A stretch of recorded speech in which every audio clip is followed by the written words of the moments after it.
during those years that I wasn't going to church, there were many times when God was reaching out to me. He sent people to visit me who were believers. I knew people were praying for me. My mother is a saint, and she's a real prayer warrior, and I used to often ask her to pray for me during those years, because I used to say, the prayer of the righteous woman availeth much. So would you ask God this for me? My friend Bruce Miller, whom I've known since elementary school as a pastor in Dallas, he prayed for me every 3 months, every year, for 15 years.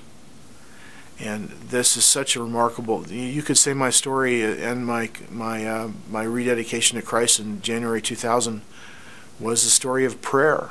It's a story of people that didn't give up on friends or loved ones that they had that fell away from the faith.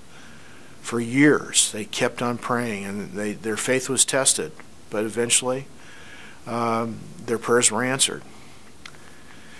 And, it's sort of like what God does, I think, is sort of the same thing we do as parents.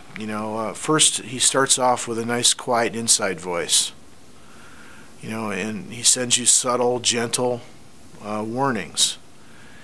But if you ignore that, and you're a child of God, he doesn't do this with everybody, but he does this with his children, and he turns up the volume a little. And he keeps turning up the volume until he's got your attention, just like we do with our own kids.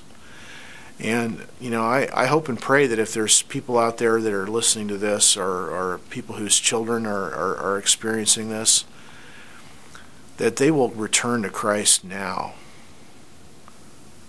and not wait for the volume to be turned way up like I did.